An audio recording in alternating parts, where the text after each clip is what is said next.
Hvæsser Camping. Dejlig beliggenhed ned til floden. Skøn by. Dejligt hospital, hvor man får god service.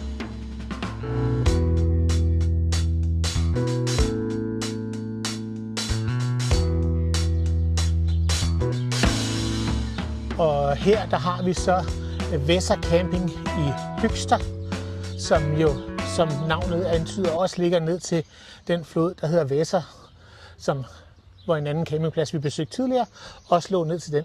Vi er bare noget mere sydligt. Vi er lige uden for byen her, så cirka 20 minutters gang ind til den, eller 5 minutter i bil, og så er man inde i den hyggeligste lille by, eller lille, den er en pæn størrelse, men med rigtig gamle bindingsværkshuse. Sådan lidt, man får den fornemmelse af, at man faktisk går rundt i den gamle by i Aarhus. Campingpladsen her, den er sådan lidt sjov, fordi lige her i den første del her, der er det sådan nogle campister som os, der bare lige kommer og skal være nogle dage her. Der er hytter, og man kommer både med autocamper og campingvogn. Campingpladsen har også nogle 2 andre pladser, som ligger lige ned til floden, bare over på den anden side af floden her. Men der er også rigtig mange fastliggere her, og jeg skal nok vise det lige om lidt. Men her der har vi information og bad og toilet og køkken og alle de her ting, som der nu skal være. Og man kan vel sige, at det er fint nok, det er bare ikke så stort baderummene i hvert fald. Toiletterne, de er, som de fleste er, som jo egentlig også meget godt afspejler de andre videoer, jeg har lavet. Og hvis vi lige tager bad herinde, så er der en lille pudsighed faktisk. Skal jeg lige se, om jeg kan komme ind. Der var ikke nogen, så det er fint. Der er båse til, hvis man bare lige skal stå og barbere sig. Der er håndvaske her, og så er der 3 brusekabiner. Og det man altså skal huske, det er, at man skal lige trykke på en af de der knapper først, fordi ellers så er der ikke noget varmt vand. Og så får man 7 minutter med varmt vand. Og hvis man så er smart at tage den, der ligger som nummer 1 her, så kan man jo lige gå ud og trykke på knappen igen, når den løber tør. Egentlig indgangen ind til damernes bad, men det er også her, at man kan vaske. Og det er også her, at der er et lille køkken, hvor man lige kan vaske op, og der er et par kogeplader, hvor man også kan smide en mønt i, og så får man en halv time med varme på dem. Og her der har vi så receptionen, som er sådan en lille en, hvor der så også lige er lidt, man kan købe lidt godter og sådan noget. Og så inde bagved, der er der en lille café, hvis man kan sige det sådan, hvor der er nogle dage af hjemmelavet mad. Jeg vil ikke lige gå ind nu her, for jeg skal lige tjekke over fra den anden side, om jeg godt lige må gå ind og filme. Der er ikke nogen herinde lige nu, så jeg tillader mig simpelthen lige at filme lidt rundt. Vi spiste herinde her den anden dag, og der fik vi schnitzel. Den var okay. Det var ikke den store kulinariske oplevelse, men den var okay. Når man så går videre rundt her, så kommer man til det, som jeg kun kan tolke som værende fastligger her. Og jeg tænker, at det er sådan lidt syn for sagen den måde, at campingvognene står på her med fast tag henover og små haver og sådan nogle ting. Men det er meget hyggeligt. Det er stille og roligt her egentlig. Vi har lige haft besøg af nogle middelaldrende folk på motorcykel, og de sad og hyggede sig og kørte igen, og der er nogen, der kommer på cykel og også bare lige kører igen her. Så sådan der. Men som I kan se, så bærer det jo noget præg af at være fastlæggere med hegn og alt muligt omkring her. Byen derinde kan jeg lige sige lidt om, når jeg nu alligevel er ned på vej ned mod floden her. Jamen det er sådan en hyggelig by. Der er næsten alt i butikker og storcenter og supermarkeder, så der er, hvad der skal være her, kan man sige.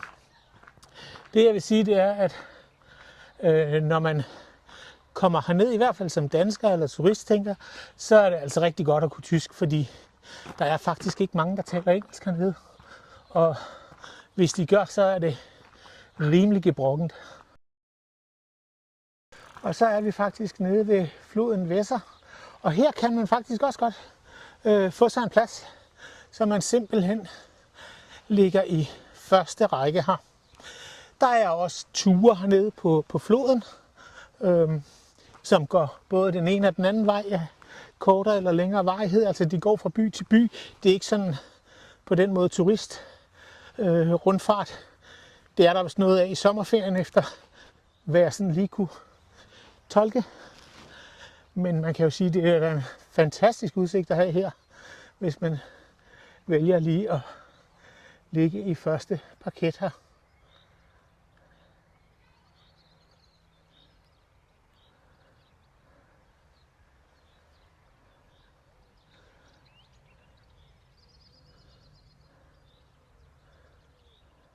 Og så med bjerge og bakker i baggrunden her. Rigtig, rigtig dejligt. Det må jeg sige. Og hvis man så går til højre på stien her, så på bagsiden af bygningen, der er der så sådan noget vandsportscenter, som har kanoer og kajakker. Og hvad jeg har kunne sådan læse mig frem til, så skulle det være noget, man skulle kunne lege og så tage sig en tur på floden hernede.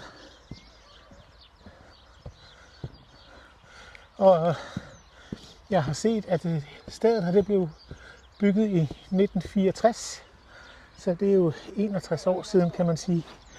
Og jeg ved ikke, om I lader mærke til det, men der er faktisk rigtig god strøm på hernede.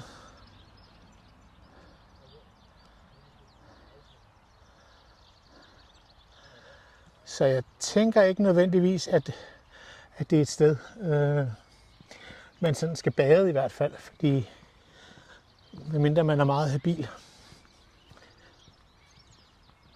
Og når jeg så lige vender rundt og er gået lige lidt længere frem end campingpladsen, så herover så er der et svømmeanlæg her, som jeg lige prøver at gå over til nu. Det er ikke åbent endnu, de går og gør klar til sæsonen, tænker jeg. Så kommer man i højsæsonen, så er der, man kan se derinde, både vipper og baner og det hele. Så jeg tænker, at det så er her, man ligesom kan komme ind og få sig dybt, når det er, at varmen står for her.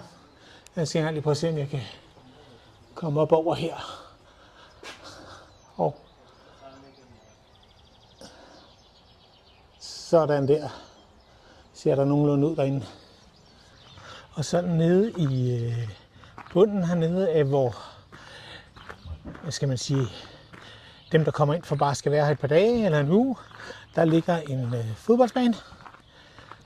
Og der har vi da 2 gange set, at de lokale drenge har været nede og træne hernede. Men ikke noget, der på nogen måde generer eller noget som helst. Og hvis vi så lige kigger over der, så kan man jo godt se, at det er fastligger, der ligger derovre. Som en sidste lille fodnote, så kan jeg fortælle, at de har et fantastisk godt sygehus her.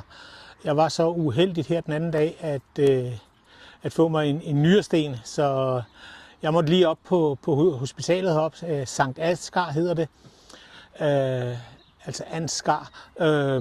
Og de var super søde, og inden der var gået nærmest 10 minutter, tror jeg, så havde jeg både fået scannet min mave med, ligesom til, når man er gravid, og jeg røg i CT-scanning. Så de er meget effektive heroppe, og jeg måtte så lige overnatte et døgn til, at den der sten den kom ud igen. Jeg vil dog sige, at det er helt klart også en fordel her at kunne tysk, fordi det var meget få op på hospitalet, der overhovedet kunne noget engelsk. Og igen, dem der så kunne, det var også relativt begrænset. Men søde og rare, og så længe man har sine papirer i orden og sådan nogle ting, og det blå danske sygesikringsbevis der, jamen så er der ingen problemer. Og vi havde så også en årsrejseforsikring igennem SOS, så alt forløb fuldstændigt som det skulle, med den lille hage, at det nogle gange var lidt svært at forstå, hvad det egentlig var, de lavede, og hvorfor de mente, at jeg lige skulle blive der et døgn. Men det er jo sådan nogle af de ting, man også kan komme ud fra her. Så nu vil vi drage videre. Næste stop, det bliver så Knaus Camping i Hamborg. Tak for nu.